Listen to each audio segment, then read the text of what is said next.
All right, what's up, guys? Welcome back to another episode of the Living the Dream podcast. Today on the show, we are going to talk about Proverbs 10, verse 5. Let's get it. He who gathers in summer is a prudent son, but he who sleeps in harvest is a son who brings shame. So, the interpretation of this, sleeping during harvest equals shame, gathering in the summer equals prudent. And for those who don't know what prudent is, because I had to look it up just to double check, it is acting with or showing care and thought for the future. Wisdom can also kind of be put in there with prudent, maybe a synonym or at least a very similar word of like you are wise, you are prudent, you are thoughtful, you are careful. And so basically, it is shameful not to think of the future and to give into today.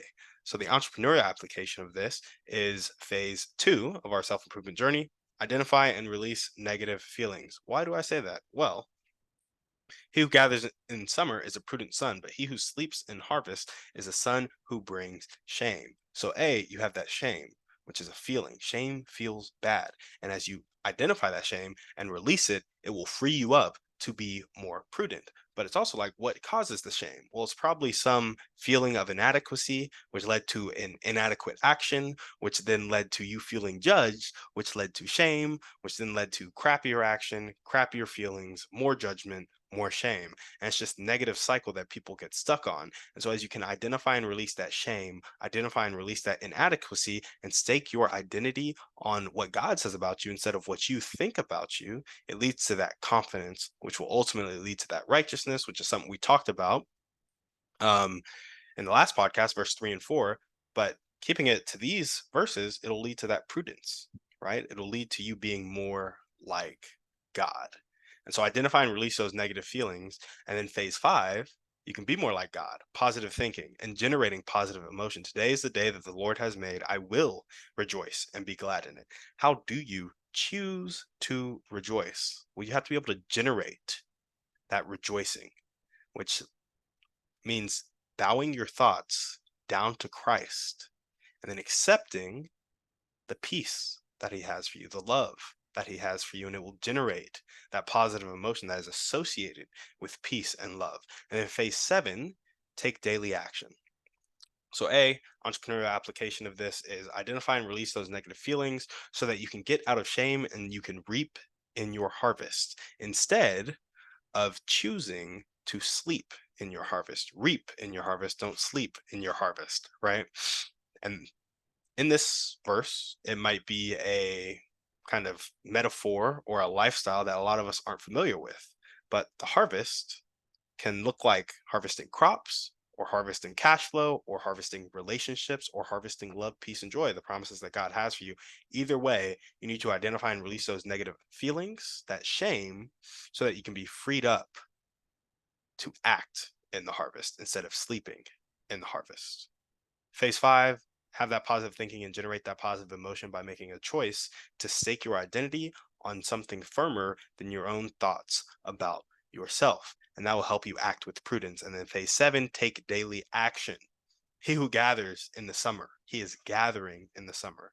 Don't sleep when the harvest is there, gather.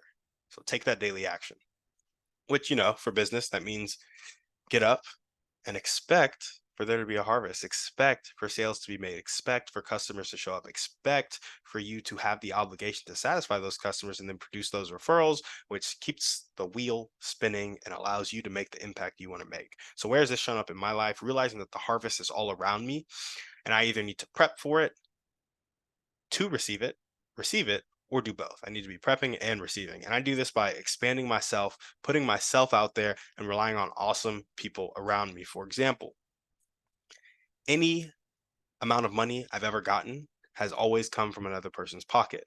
Any amount of attention I've ever gotten has always come from another person's set of eyeballs, right? And another person's audience. It may be an audience of one and they are their own audience, but I was still able to tap into audiences, tap into people, and that's where the harvest is. Because you would even back in this metaphor, you would gather the crops to share it with people and to feed yourself, right? But you can only feed yourself insofar as you can share it with people to trade to get the stuff back. And so, unless it's a food crop, in which you would just eat it. But you probably got the seeds from somewhere. And if not, you've got to think for that. So there's always somebody outside of yourself involved. It's either God or it's other people. And the harvest is all around you because there are people all around you in different seasons of life. And then God is also, I feel like, in every season of life all the time because he's omnipresent, omnipotent, and omnipresent, omnipotent, and omniscient, right? He got it all and he's doing it all the time. So that's where I want it. That's where it has shown up in my life. I've started to realize that the harvest is all around me and that I just need to talk to more people. I need to get myself out there. That's kind of the purpose of this podcast, build those connections so that I can make the impact that I want to make, but also just networking. Like, I'm not afraid to call somebody up. I'm not afraid to ask questions. I'm not afraid to get to the point and then try to strike up a partnership. In fact, I love collaboration more than anything, as long as it makes sense for all parties. So where do I want it to show up in my life? I want to be waking up with ferocity to gather the harvest. I want a ferocious mentality when it comes to gathering the harvest. Of like, I'm waking up, I'm like, ooh, I know it's out there and I know there's more than I can harvest today. And I don't want to be that person who sleeps during the harvest. So let's get it. And then I want to live with gratitude for the fact that A, there's more than enough for me to harvest today. Right. So it's not within my capability to harvest it all because the harvest is so big. And the Bible talks about that actually. It's like the harvest is plenty, but the workers are few. Ooh, the harvest is plenty, but the workers are few. Sorry, I like that. But when you realize that the harvest is all around you because it's plenty and you are one of the few workers, get after it. Be ferocious. Live with that gratitude for the fact that you can be ferocious. You see the harvest, but also that you don't even understand all the intricate details of how the harvest grows. You're just lucky enough to experience it, grow alongside it, and harvest it, be a part of it, be a part of something bigger than yourself, right? So, how can you guys apply this to your life? Make a choice to rejoice. This podcast is full of those little sayings. Make a choice to rejoice. So, when you wake up tomorrow, you don't want to get out of bed, you don't want to go to work. I'm already feeling it. I don't want to go to work tomorrow, right? But make a choice to rejoice. Don't let those negative thoughts about who you are or how your day is going to go get you down. Instead, think about all the possibility in the day. Think about the harvest that is out there for you to go grab, and think about the fact that you get to be a part of it. So, thank you guys for watching. We will see you on the next one. That is all we got for you today. And on that note, we're out.